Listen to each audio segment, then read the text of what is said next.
नमस्कार मंडळी, स्वागत आहे तुमचं शेती आणि सरकारी योजना या यूट्यूब चॅनलमध्ये। मित्रांनो, आजचा हा व्हिडिओ महाराष्ट्रातील सर्व दिव्यांग पेन्शन योजनेच्या लाभार्थ्यांसाठी अतिशय महत्त्वाचा आहे। कारण प्रत्येक महिन्याप्रमाणे या महिन्यातही अनेक लाभार्थी एकच प्रश्न विचारत आहेत, जुलै महिन्याचा हप्ता खात्यात नेमका कधी जमा होणार। जर तुमच्याही मनात हाच प्रश्न असेल तर हा व्हिडिओ शेवटपर्यंत नक्की पहा, कारण या व्हिडिओमध्ये आपण हप्ता वितरणाची संपूर्ण प्रक्रिया सोप्या भाषेत समजून घेणार आहोत। व्हिडिओ सुरू करण्यापूर्वी एक छोटीशी विनंती आहे, तुम्ही जर या चॅनलवर पहिल्यांदाच आला असाल तर चॅनलला नक्की सबस्क्राइब करा, जेणेकरून संपूर्ण अपडेट्स तुम्हाला वेळेवर मिळतील। चला तर मंडळी, व्हिडिओला सुरुवात करूया। मित्रांनो, प्रत्येक महिना सुरू झाला की अनेक लाभार्थी एकच प्रश्न विचारतात, आपले जुलै महिन्याचे पैसे कधी येणार। यासाठी अनेक जनसमाज कल्याण कार्यालयात, दिव्यांग सक्षमीकरण विभागात किंवा संबंधित अधिकाऱ्यांना फोन करून माहिती विचारतात। काही लाभार्थी मला देखील सतत हा प्रश्न विचारतात। पण मित्रांनो, इथे एक महत्त्वाची गोष्ट समजून घ्या, सरकारने निधी मंजूर केला म्हणजे त्या क्षणी पैसे खात्यात जमा होत नाहीत। सोप्या भाषेत सांगायचं झालं तर आधी शासन निर्णय जारी होतो, त्यानंतर संबंधित विभाग त्या निर्णयानुसार पुढील सर्व सरकारी प्रक्रिया पूर्ण करतो। या प्रक्रियेमध्ये लाभार्थ्यांची माहिती तपासणे, आवश्यक कागदपत्रांची पूर्तता करणे, बिल तयार करणे, निधी मंजूर करून घेणे आणि शेवटी डीबीटीसाठी प्रक्रिया करणे अशा अनेक टप्प्यांचा समावेश असतो। ही सर्व प्रक्रिया पूर्ण झाल्यानंतरच पैसे तुमच्या बँक खात्यात जमा होतात। म्हणूनच संबंधित अधिकाऱ्यांना वारंवार फोन केला तरी ते लगेच पैसे जमा करू शकत नाहीत, कारण तेही शासनाने ठरवून दिलेल्या प्रक्रियेनुसारच काम करतात। त्यामुळे थोडा संयम ठेवणे आवश्यक आहे। मित्रांनो, एक गोष्ट नेहमी लक्षात ठेवा, हे पैसे तुमच्यासाठी जितके महत्त्वाचे आहेत तितकेच ते वेळेत तुमच्या खात्यात पोहोचावेत, यासाठी संबंधित अधिकारी आणि कर्मचारीही प्रयत्न करत असतात। असं नाही की मुद्दाम पैसे उशिरा दिले जात आहेत। प्रत्येक टप्प्यावर सरकारी प्रक्रिया पूर्ण करावी लागते आणि ती पूर्ण झाल्यानंतरच पुढचं काम सुरू होतं। याशिवाय मंत्रालयाच्या स्तरावरूनही संबंधित विभागाकडील कामावर सतत लक्ष ठेवले जाते, जेणेकरून हप्ता वितरणाची प्रक्रिया शक्य तितक्या लवकर पूर्ण होईल।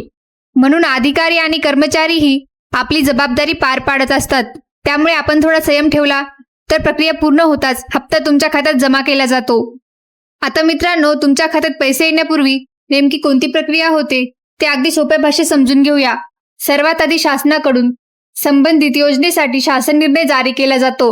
त्यानंतर हा शासन निर्णय संबंधित विभागाकडे पाठवला जातो। यानंतर त्या विभागाकडून कोणकोणत्या लाभार्थ्यांना हप्ता द्यायचा आहे याची यादी तयार केली जाते। ही यादी तयार झाल्यानंतर त्या लाभार्थ्यांच्या संख्येनुसार किती निधी लागणार आहे याचा अंदाज घेतला जातो आणि निधी मंजुरीसाठी ट्रेझरीकडे प्रस्ताव पाठवला जातो। ट्रेझरीकडून मंजुरीची प्रक्रिया सुरू झाल्यानंतरच पुढचा महत्त्वाचा टप्पा म्हणजे बिल तयार करण्याचे काम। ही सर्व प्रक्रिया पूर्ण झाल्यानंतरच पुढील टप्प्यात निधी बँकेत वर्ग करण्याची आणि त्यानंतर डीबीटीद्वारे लाभार्थ्यांच्या खात्यात पैसे जमा करण्याची प्रक्रिया सुरू होते। मित्रांनो, आता पुढचा टप्पा समजून घ्या। राज्यात लाखो लाभार्थी असल्यामुळे सर्वांचे पैसे एका बिलातून पाठवणे शक्य नसते, म्हणून विभागाकडून टप्प्याटप्प्याने अनेक वेगवेगळी बिलं तयार केली जातात। ही बिलं तयार करणे आणि त्यांची पडताळणी करणे ही प्रक्रिया थोडी वेळ घेणारी असते। सर्व बिलं तयार झाल्यानंतर ती ट्रेझरीकडे मंजुरीसाठी पाठवली जातात। ट्रेझरीकडून निधी मंजूर झाल्यानंतर तो निधी संबंधित योजनेच्या बँक खात्यामध्ये वर्ग केला जातो। म्हणजेच या टप्प्यानंतर निधी पुढील डीबीटी प्रक्रियेसाठी तयार होतो आणि त्यानंतर लाभार्थ्यांच्या खात्यात पैसे जमा करण्याची प्रक्रिया सुरू होते। मित्रांनो, आता इथे एक महत्त्वाची गोष्ट अगदी सोप्या भाषेत समजून घ्या। प्रत्येक सरकारी योजनेसाठी सरकारकडून स्वतंत्र बँक खाते ठेवलेले असते आणि त्या खात्याशीच डीबीटी प्रणाली जोडलेली असते। आता समजा त्या खात्यामध्ये निधी जमा झालेला नसेल तर डीबीटीद्वारे लाभार्थ्यांच्या खात्यात पैसे पाठवणे शक्य होत नाही। म्हणून सर्वप्रथम सरकारकडून मंजूर झालेला निधी त्या संबंधित बँक खात्यामध्ये जमा केला जातो आणि जेव्हा त्या खात्यामध्ये निधी उपलब्ध होतो तेव्हाच डीबीटी प्रणाली सुरू केली जाते आणि त्यानंतर लाभार्थ्यांच्या बँक खात्यात पैसे थेट जमा केले जातात। म्हणजेच आधी निधी संबंधित बँक खात्यात जमा होतो आणि त्यानंतरच डीबीटीद्वारे तुमच्या खात्यात पैसे पाठवले जातात। त्यामुळे या दोन प्रक्रिया पूर्ण झाल्यानंतरच हप्ता लाभार्थ्यांच्या खात्यात जमा होतो। आता मित्रांनो, या सर्व प्रक्रियेमधील सर्वात महत्त्वाची आणि आनंदाची अपडेट समोर आली आहे। मिळालेल्या माहितीनुसार संबंधित विभागाकडून निधी स्टेट बँक ऑफ इंडियामध्ये वर्ग करण्याचे काम पूर्ण झाले आहे। याचा सरळ अर्थ असा की विभागाच्या स्तरावर जी महत्त्वाची प्रक्रिया होती ती आता पूर्ण झाली आहे। आता फक्त अंतिम डीबीटी प्रक्रिया बाकी आहे। म्हणजेच डीबीटी प्रक्रिया सुरू होताच पात्र लाभार्थ्यांच्या बँक खात्यामध्ये हप्त्याची रक्कम जमा होण्यास सुरुवात होईल। त्यामुळे आता लाभार्थ्यांनी घाबरण्याची गरज नाही, कारण हप्ता वितरणाची प्रक्रिया अंतिम टप्प्यात पोहोचली आहे. मित्रांनो, आता शेवटचा टप्पा समजून घ्या. जर संबंधित बँकेचे कामकाज सुरू असेल आणि डीबीटी प्रक्रिया करणारे कर्मचारी त्यांच्या नियमित कामावर उपस्थित असतील तर लाभार्थ्यांच्या खात्यात पैसे जमा करण्याची प्रक्रिया कोणत्याही वेळी सुरू होऊ शकते. शनिवार किंवा रविवार असला तरी संबंधित बँकेचे आवश्यक व्यवहार सुरू असतील तर डीबीटी प्रक्रिया होण्यास अडचण येत नाही. म्हणूनच आता हप्ता वितरणाची प्रक्रिया अगदी अंतिम टप्प्यात आली आहे. एकदा डीबीटी प्रक्रिया सुरू झाली की पात्र लाभार्थ्यांच्या बँक खात्यामध्ये टप्प्याटप्प्याने पैसे जमा होण्यास सुरुवात होईल. त्यामुळे लाभार्थ्यांनी घाबरण्याची किंवा अनावश्यक चिंता करण्याची गरज नाही. थोडा संयम ठेवा, कारण प्रक्रिया अंतिम टप्प्यात पोहोचली आहे. तुमच्या खात्यात पैसे वेळेत जमा व्हावेत यासाठी अनेक अधिकारी, कर्मचारी आणि संबंधित विभाग सतत काम करत असतात. म्हणूनच प्रत्येक काम पूर्ण होण्यासाठी थोडा वेळ लागतो. आपल्याला आपल्या हप्त्याची चिंता असते, हे अगदी स्वाभाविक आहे. पण दुसरीकडे संबंधित अधिकारी शासनाने दिलेली प्रक्रिया पूर्ण करण्यासाठी सातत्याने प्रयत्न करत असतात. त्यामुळे आपण थोडा संयम ठेवूया आणि सरकारी प्रक्रिया पूर्ण होण्यासाठी आवश्यक तेवढा वेळ देऊया. कारण प्रक्रिया पूर्ण होताच पात्र लाभार्थ्यांच्या खात्यात हप्ता जमा करण्याचे काम सुरू केले जाते. लाभार्थ्यांनी कोणत्या गोष्टी लक्षात ठेवाव्यात? मित्रांनो, या काळामध्ये एक गोष्ट नक्की लक्षात ठेवा. अनेक वेळा सोशल मीडियावर किंवा व्हॉट्सअपवर वेगवेगळ्या प्रकारच्या अफवा पसरवल्या जातात.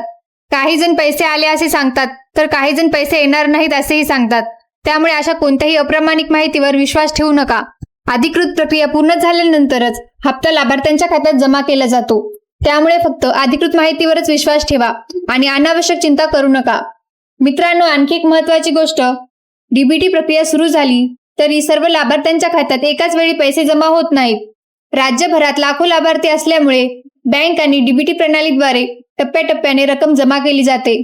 त्यामुळे एखाद्या लाभार्थ्याच्या खात्यात आधी पैसे आले आणि तुमच्या खात्यात अजून आले नाहीत तरी घाबरण्याचे कारण नाही. प्रक्रिया सुरू राहिल्यानंतर उर्वरित पात्र लाभार्थ्यांच्याही खात्यात पैसे जमा केले जातात. खाते तपासतानाही काळजी घ्या. मित्रांनो, अनेक लाभार्थी दिवसातून अनेक वेळा बँकेत जाऊन किंवा एटीएम मध्ये बॅलन्स तपासतात. पण असे वारंवार करण्याची गरज नाही. वेळोवेळी तुमचे बँक खाते तपासत राहा किंवा तुमच्या मोबाईलवर SMS सेवा सुरू असेल तर पैसे जमा झाल्यानंतर त्याची माहिती तुम्हाला आपोआप मिळू शकते. त्यामुळे अनावश्यक धावपळ टाळा आणि अधिकृत प्रक्रिया पूर्ण होण्याची प्रतीक्षा करा. मित्रांनो, ही संपूर्ण प्रक्रिया प्रत्येक पात्र लाभार्थ्याला त्याचा हक्काचा हप्ता मिळावा यासाठी केली जात आहे. त्यामुळे कोणताही टप्पा वगळून पैसे जमा केले जात नाहीत. सर्व कागदपत्रे, निधी मंजुरी, बँक प्रक्रिया आणि डीबीटी या सर्व प्रक्रिया पूर्ण झाल्यानंतरच हप्ता खात्यात जमा होतो. त्यामुळे थोडा संयम ठेवा.